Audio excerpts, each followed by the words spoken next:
धमाका दिल्ली टू श्रीनगर से। अब हम बात करेंगे अल फलाह यूनिवर्सिटी से जुड़ते हुए तारों को लेकर। अल फलाह यूनिवर्सिटी के 15 डॉक्टर मिसिंग हैं। सूत्र बता रहे हैं कि मुजम्मिल के संपर्क में थे ये सभी मिसिंग डॉक्टर्स। मुजम्मिल के कॉल रिकॉर्ड के आधार पर संपर्क करने की कोशिश की जा रही है। संपर्क करने पर डॉक्टर्स के फोन बंद आ रहे हैं। जांच एजेंसी मिसिंग डॉक्टर्स को लेकर जांच कर रही है।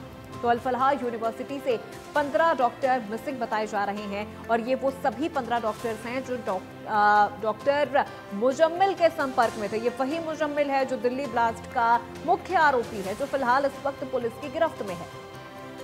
मुजम्मिल के कॉल रिकॉर्ड के आधार पर इन सभी डॉक्टर से संपर्क करने की जब कोशिश की गई तो इन सभी के फोन बंद आ रहे हैं।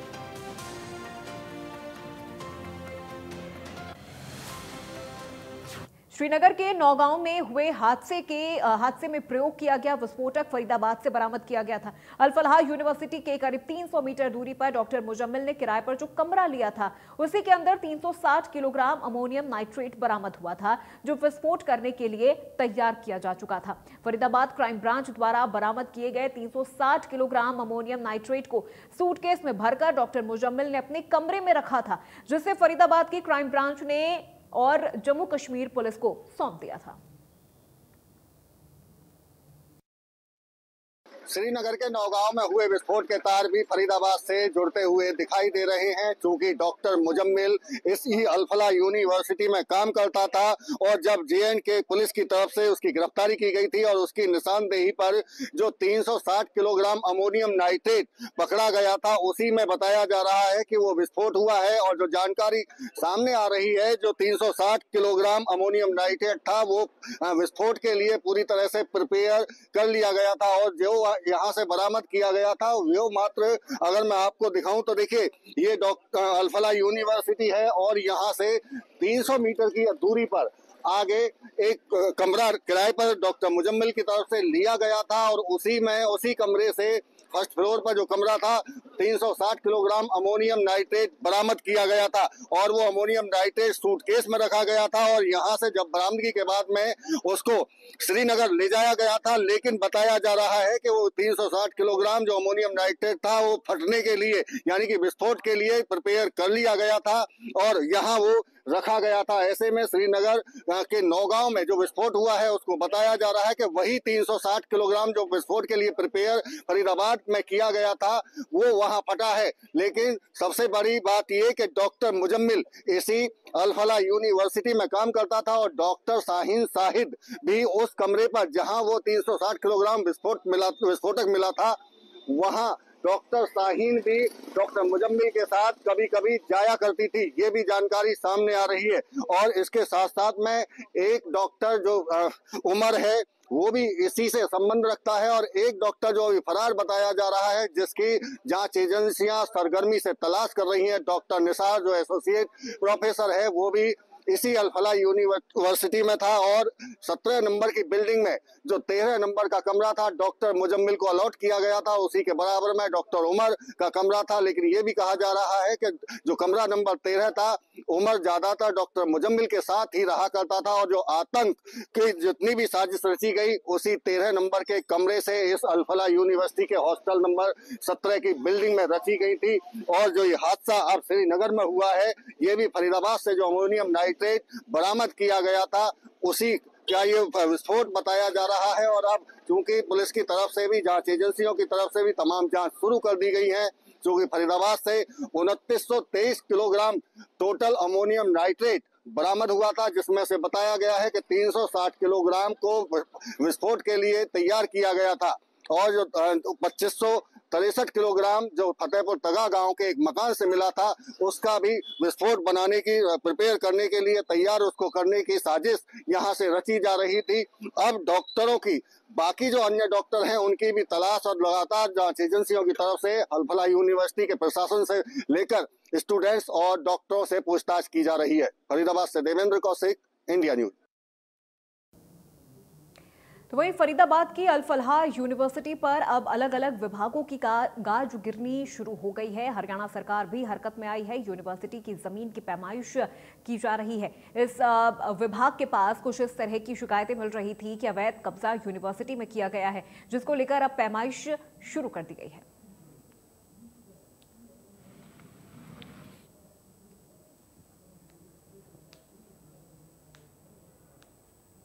आतंकवादियों से कनेक्शन के बाद में चर्चाओं में आई अल-फलाह यूनिवर्सिटी फिलहाल 70 एकड़ में ये बनी हुई है। हम फिलहाल उसके गेट पर हैं। ये मुख्य गेट है जहां आप देखेंगे पिछले कई दिनों से लगातार हलचल देखने को मिल रही है, चूंकि डॉक्टर मुजम्मिल, डॉक्टर शाहीन साहिब, डॉक्टर उमर और डॉक्टर निसार जो अभी फरार बताया जा रहा है वो इसी यूनिवर्सिटी से संबंध रखते हैं। और ये साफ तौर से ये गेट है और गेट पर आप देखेंगे आवाजाही जो है केवल जो जांच एजेंसी हैं वो पहुंच रही हैं। एक जम्मू कश्मीर की एक गाड़ी है, ये आपको यहाँ से निकलती हुई थार दिखाई देगी। इसके साथ साथ में आप अगर इसके बोर्ड पर देखेंगे तो बाकायदा लिखा हुआ है Al Falah school of medical sciences and research centre and hospital. दूसरी तरफ अगर दिखाएंगे हम आपको तो अल-फलाह यूनिवर्सिटी लिखा हुआ है। और आप देखिए अल-फलाह यूनिवर्सिटी यहाँ बोर्ड पर साफ तौर से लिखा हुआ है, क्योंकि ये एक गार्ड रूम है यहाँ, गार्ड रूम के ऊपर। और उससे आगे की तस्वीर दिखाएं तो बड़े शब्दों में Al Falah university, Al Falah school of medical sciences and research centre and hospital यहाँ लिखा हुआ है। और यही एक पीने के पानी की टंकी यहाँ लगाई गई है कि अगर कोई बाहर से कोई पानी की किसी को जरूरत हो तो यहाँ से ले सकता है। और इसके साथ साथ में अल-फलाह ध्वज, डाकघर, पोस्ट ऑफिस लिखा हुआ है। एजुकेशन कॉम्प्लेक्स के अंदर ही पोस्ट ऑफिस भी बना हुआ है, उसका बाकायदा यहाँ एरो का निशान लगाया गया है, बताया गया है जिसमें के अंदर पोस्ट ऑफिस भी है, क्योंकि कई अलग अलग राज्यों के यहाँ बच्चे पढ़ते हैं। उसके हिसाब से आप देखेंगे तो ये साफ तौर से अंदर 70 एकड़ में ये फैली हुई यूनिवर्सिटी जो इन दिनों चर्चाओं में है। गार्ड यहाँ मौके पर खड़े आपको दिखाई देंगे। इसके साथ साथ में चूंकि अब मामला आतंकवादियों से जुड़ा हुआ है तो क्राइम ब्रांच की टीम भी अब गेट पर पहरा दे रही है कि कौन अंदर आ रहा है या कौन जा रहा है। लेकिन अगर मैं दूसरी तरफ तस्वीर दिखाऊं तो देखिए, चूंकि यहाँ हॉस्पिटल भी चलाया जाता है 650 बेड का, उसके लिए एक मेडिकल स्टोर इसके बराबर में है। ये मेडिकल स्टोर यहाँ अगर किसी को दवाई खरीदनी हो तो यहाँ मेडिकल स्टोर पर आकर दवाई खरीद सकता है। इसके और कोशिश कर लेते हैं बात करने की भी कि मेडिकल स्टोर कब इनकी तरफ से यहाँ खोला गया था। और ये दीवार आप देखेंगे एक साइड की दीवार है पीछे तक, ये अल-फलाह यूनिवर्सिटी की एक साइड की दीवार है। यहाँ से इसकी क्योंकि दीवार के साथ से ही मुख्य गेट है, यहाँ से कह सकते हैं कि इस यूनिवर्सिटी की शुरुआत यहाँ से एंट्री इसकी। और ये मेडिकल स्टोर बराबर में यहाँ बनाया गया है। और क्योंकि और भी यहाँ 2 से 3 मेडिकल स्टोर हैं। कि आपने मेडिकल स्टोर कितने दिन से यहाँ चला रहे हैं आप? काफी टाइम हो गया सर। अंदाजा कोई? ये आप हमारा क्या काम है सर? हमारे से क्या मतलब है? मैं उससे बात पूछना चाह रहा हूँ। ये दुकान हमारा किराए पे काम क्या है? रेंट पे है सर हमारा। रेंट पे है। आप ध्वज के रहने वाले? ध्वज के रहने। मेडिकल स्टोर है यहाँ। और इसके साथ साथ में अगर सामने की तस्वीर दिखाऊं तो कई ऐसी दुकानें हैं यहाँ जहाँ कुछ खाने पीने की चीजें मिलती हैं। खाने पीने की चीजें आधा दर्जन के करीब ये दुकानें आपको दिखेंगी सामने। क्योंकि और बाकी अगर रास्ते की अगर बात करें तो ये जो रास्ता है, क्योंकि ये ध्वज की जमीन पर यूनिवर्सिटी बनी हुई है और यहाँ से करीब 1.5 किलोमीटर आगे गांव ध्वज है। ध्वज से ही इसका रास्ता फरीदाबाद से ध्वज होते हुए अल-फलाह यूनिवर्सिटी की तरफ आता है। और अगर दूसरी साइड की बात करें तो फतेहपुर तगा करीब 4 किलोमीटर आगे फतेहपुर तगा गांव है, जहां से 2563 किलोग्राम अमोनियम नाइट्रेट मिली थी। ये यहाँ का माहौल फिलहाल का आप देख सकते हैं। ये हमने आपको दिखाया कि इधर ये दूसरी साइड जहाँ से रास्ते ये शुरुआत इसकी यूनिवर्सिटी की होती है जो 70 एकड़ में फैली हुई है। ये बाहर का इलाका है।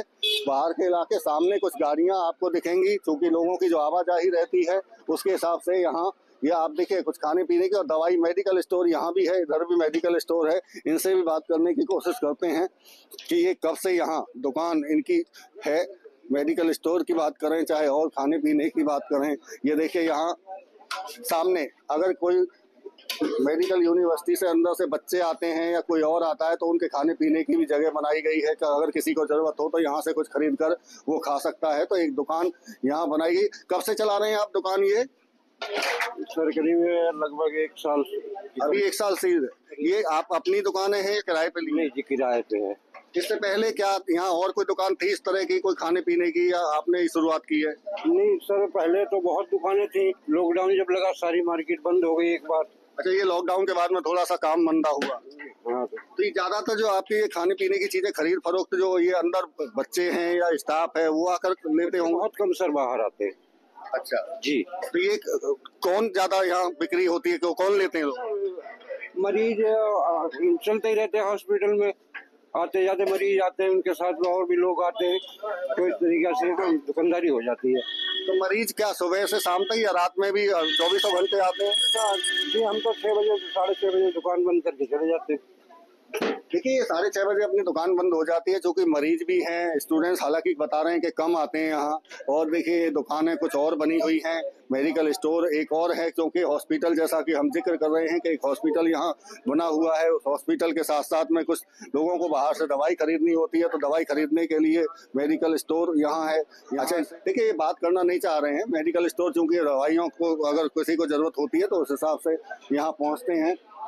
ये देखिए, पोस्ट ऑफिस, डाकघर, यहाँ एजुकेशन कॉम्प्लेक्स, हालांकि अब ये बंद यहाँ दिख रहा है। इसका टाइमिंग यहाँ रखी गई है सुबह 9 बजे से शाम 5 बजे तक, केवल ये पोस्ट ऑफिस है। लेकिन फिलहाल बंद है, क्योंकि अब चर्चाओं में यूनिवर्सिटी आतंकवादियों के कनेक्शन के बाद में, और मुख्य गेट के साथ साथ हम आपको और भी आगे के दिखाएंगे कि आखिर और किस तरह से ये कितने एकड़ में जो जब फैली हुई है, कहाँ क्या क्या बना हुआ है, वो तमाम तस्वीरें भी आपको हम दिखाने की कोशिश करेंगे कि आखिर जब यूनिवर्सिटी 1995 जब मेडिकल ये इंजीनियरिंग कॉलेज की शुरुआत यहाँ की गई थी, उसके बाद में लगातार 2014 में हरियाणा सरकार की तरफ से यूनिवर्सिटी का, प्राइवेट यूनिवर्सिटी का दर्जा इसको दिया गया। उसके बाद 2019 में यहाँ मेडिकल कॉलेज की भी स्थापना की गई। तभी से यहाँ MBBS के बच्चे और बाकी और स्टूडेंट्स यहाँ पढ़ाई कर रहे हैं। ये देखिए, अब हम निकले हैं इस पर आगे के लिए कि गेट दिखाने के बाद में कि यूनिवर्सिटी कितने एरिया में फैली हुई है। ये यूनिवर्सिटी की दीवार है जो हम दिखा रहे हैं। यहाँ तारबंदी, दीवार के ऊपर तारबंदी की गई है, पत्थरों की ये दीवार बनाई गई है। पहले, काफी पहले इस दीवार को बनाया गया होगा। तो आप तस्वीरों में ये देख सकते हैं, अंदर पेड़ यहाँ है, इधर कोई बिल्डिंग नहीं है, सड़क के साथ साथ में कोई बिल्डिंग नहीं है। लेकिन हम जब आपको जहाँ लेकर चल रहे हैं वो आगे दिखाते हैं कि किस तरह से ये रास्ता, एक जो मुख्य गेट था उसके बराबर से एक रास्ता इधर पीछे की तरफ बनाया गया है। ये बताया जाता है कि पंचायत का कोई रास्ता था जिसको इन्होंने ट्रांसफर यूनिवर्सिटी की तरफ से कराया। अब ये दीवार है कोने के साथ में, इस दीवार के साथ साथ हम चल रहे हैं। दूसरे साइड की जो दीवार है ये साफ, तो अगर दूसरी तरफ दिखाऊं तो मैं इसके तरफ खेती हो रही है यहाँ, क्योंकि ये काफी दूर इलाका पड़ता है। और यहाँ आप देखेंगे तो यहाँ खेती किसानी का काम किया जा रहा है। धौज की ये जमीन है जो रकबा धौज का बताया जाता है। और अगर इसकी वीडियो में आप देखिए, यहाँ ये बाउंड्री है, लेकिन इसके बीच में एक और मैं आपको तस्वीर दिखाऊं तो अभी आपको दिखाते हैं किस तरह से ये आगे का हिस्सा, जैसा हम जिक्र कर रहे थे अल फलाह यूनिवर्सिटी का, तो अल फलाह यूनिवर्सिटी की तरफ से ही एक मस्जिद यहाँ बनाई गई है, जहाँ तमाम जो अंदर रहने वाले लोग हैं, चाहे डॉक्टर्स हों या स्टूडेंट्स हों या फैकल्टी और भी है, वो सभी इस मस्जिद के अंदर आकर नमाज अता करते हैं। ये काफ़ी बड़ी मस्जिद यूनिवर्सिटी की तरफ से ही बनाई गई है, जिसमें एक गेट यहाँ आप देखेंगे, एक गेट यहाँ बना हुआ है। हालांकि ये वाला गेट बंद किया गया है, दूसरा एक छोटा गेट यहाँ है और एक तीसरा गेट आपको उधर दिखेगा। तो ये आपको एक मस्जिद जो बनाई गई थी वो अल फलाह यूनिवर्सिटी की तरफ से बताया गया है कि अल फलाह यूनिवर्सिटी की तरफ से इस मस्जिद का निर्माण कराया गया है, ताकि जो लोग हैं वो वक्त पर आकर नमाज अता कर सके। और इसके साथ साथ में अगर मैं आगे लेकर चलूँ आपको तो दिखाएंगे, देखिए आगे की तस्वीर भी आपको, क्योंकि अब आप जो देख रहे हैं ये मस्जिद है, मस्जिद के साथ में फिर आगे एक खेत किसी किसान का है। लेकिन और आगे की जो तस्वीरें आपको अभी से जो दिख रही होंगी बिल्डिंग है, ये बिल्डिंग बताई जाती हैं अल फलाह यूनिवर्सिटी के जो हॉस्टल हैं, चाहे बॉयज हॉस्टल हो, गर्ल्स हॉस्टल हो, इसके साथ साथ में जो डॉक्टर्स के लिए रेजिडेंस बनाए गए हैं, उनकी ये आगे की आप यहाँ देख सकते हैं किस तरह से यहाँ ये जो निर्माण कराया गया है यूनिवर्सिटी की तरफ से, क्योंकि काफ़ी लंबे एरिया में, काफ़ी बड़े एरिया में ये यूनिवर्सिटी बनाई गई है। क्योंकि पहले एक कॉलेज का दर्जा इसको मिला था, पहले इंजीनियरिंग कॉलेज बनाया गया, उसके बाद में फिर इसको यूनिवर्सिटी का दर्जा मिला। उसके 2019 में फिर यहाँ मेडिकल कॉलेज की शुरुआत की गई, क्योंकि अब आतंकवादियों का कनेक्शन जैसे यहाँ से जुड़ा है, तो ऐसे में इससे पहले बहुत ज्यादा चर्चाओं में ये यूनिवर्सिटी नहीं रही है। एक ग्रामीण इलाके में, रूरल एरिया में इस यूनिवर्सिटी की स्थापना की गई थी। हालांकि इसमें दूसरे राज्यों के भी फैकल्टी है और खासतौर से अगर जम्मू कश्मीर की बात करें तो वहाँ के भी काफ़ी बच्चे इसमें पढ़ाई कर रहे हैं। ये बीच में कच्चा रास्ता आपको दिख रहा होगा। इस कच्चे रास्ते के एक साइड, दोनों साइड अभी आपको जो खेत दिख रहे हैं ये किसानों के खेत हैं, लेकिन इसके अलावा आपको ये जो कुछ पेड़ जो दिख रहे हैं, इस पेड़ों के पीछे निर्माण अस्पताल का किया गया है। बताया जाता है वहाँ जो अस्पताल है जो 650 बेड का है, वो अस्पताल का निर्माण कराया गया है। सफेद जो बिल्डिंग आपको दिख रही हैं कैमरे में, वो बॉयज और गर्ल्स हॉस्टल जो बनाए गए हैं वो उनके हॉस्टल हैं जो पढ़ाई यहाँ कर रहे हैं। इसके अलावा अगर मैं दूसरी तरफ तस्वीर दिखाऊं तो यहाँ ये जो बताया जाता है कि जो डॉक्टर मुजम्मिल आतंकवादी था, ये बीच वाली जो बिल्डिंग है इसी के एक फ्लोर पर 13 नंबर के कमरे में रहा करता था। यहाँ ये हॉस्टल, रेजिडेंस डॉक्टरों के जो अलॉट इनको किए गए थे, जितने भी यहाँ फैकल्टी है वो भी यहीं इसी के अंदर रहते हैं। और जो हॉस्टल बनाया गया है वो हॉस्टल जो पढ़ाई कर रहे हैं उनके लिए है। और देखिए, मैं ये जो पेड़ आपको जो दिख रहे हैं, वहीं से जो हमने मुख्य दरवाजा, मुख्य गेट जो आपको मेन गेट दिखाया था, वो मेन गेट से अंदर जाने का ये रोड बनाया गया है और इस रोड से आप अंदर एंट्री करते हैं। हॉस्पिटल आपको मिलेगा, वहाँ जो स्टाफ है वो उनके ऑफिस वहाँ मिलेंगे। डॉक्टर्स के जो इसके पीछे की जो बिल्डिंग है करीब, और अगर बात करें तो 20 एकड़ में, जो वैसे तो ये 70 एकड़ के करीब में पूरी जमीन है, लेकिन जो बिल्डिंगों का निर्माण जो कराया गया है वो 20 एकड़ में निर्माण हुआ है। और बाकायदा बाउंड्री चारों तरफ से इस अल-फलाह यूनिवर्सिटी की, तारबंदी अल-फलाह यूनिवर्सिटी की गई है और चारों तरफ सिक्योरिटी गार्ड को भी तैनात किया गया है। तो ये आप तस्वीरों में साफ तौर से देख सकते हैं कि किस तरह से इस यूनिवर्सिटी का पहले आप एक पैरेलल रोड अंदर जाती है और उसके बाद में इस जमीन का विस्तार होता हुआ कई बिल्डिंग का निर्माण आगे हुआ है। क्योंकि एक मुख्य जो गेट है उससे एक रोड जाने के बाद में आगे चलकर फिर निर्माण हुआ है। कुछ अभी हालांकि तस्वीरों में कुछ बच्चे भी पीछे दिखाई देंगे, कुछ खेल रहे हैं, वहाँ कैंटीन में बच्चे बैठते हैं, लेकिन अब बच्चों का आना कम हो गया है। कुछ पेरेंट्स बता रहे हैं कि अपने बच्चों को यहाँ से लेकर भी चले गए हैं। तो ये हम यूनिवर्सिटी दिखा रहे हैं आपको कि किस तरह से इसका जो निर्माण हुआ है। हमने आपके यहाँ तीनों तरफ से जो मुख्य दरवाजे पर जो मुख्य रोड थी वहाँ की बाउंड्री के साथ साथ में दूसरी तरफ खेत था। और अगर हम जिस हिस्से पर हम हैं, जो तस्वीरें आप देख रहे हैं, ये तीसरा इसका हिस्सा है जहां से साफ तौर से दिखाई देता है कि जो बिल्डिंगों का निर्माण यहाँ हुआ है, ये बाकायदा आप तस्वीरों में देख रहे हैं कि ये बिल्डिंगों का निर्माण यहाँ किया गया है। यहाँ हॉस्टल्स हैं, रेजिडेंस हैं डॉक्टरों के, और इसके साथ साथ बाकी जगह जहाँ क्लासरूम और पढ़ाई की जाती है, पढ़ाया जाता है बच्चों को, वो भी इसी के अंदर वो बिल्डिंग अलग से बनाई गई है। तो ये तस्वीरें अल-फलाह यूनिवर्सिटी की जो अब चर्चाओं में है, और चर्चा इस बात को लेकर कि एक आतंकी यहाँ से डॉक्टर मुजम्मिल सबसे पहले गिरफ्तार होता है, उसके बाद में तार जब जुड़ते हैं तो कई और डॉक्टरों के नाम सामने आते हैं, यानी कि व्हाइट कॉलर टेरर मॉड्यूल जो सामने आया है, इससे इस यूनिवर्सिटी का जुड़ना। और फरीदाबाद में ये ग्रामीण एरिया में बनी हुई यूनिवर्सिटी। और देखिए मस्जिद में एक बार दोबारा तस्वीरों में दिखाऊं तो चूंकि अलग ये जो कैंपस है उससे अलग इस मस्जिद का निर्माण कराया गया है। और इस मस्जिद में जो मौलवी, जो इमाम था मोहम्मद इश्तियाक, उसको भी पुलिस ने गिरफ्तार किया है। और उसके पीछे की जो वजह है कि उस जो मोहम्मद इश्तियाक था, इमाम था, उस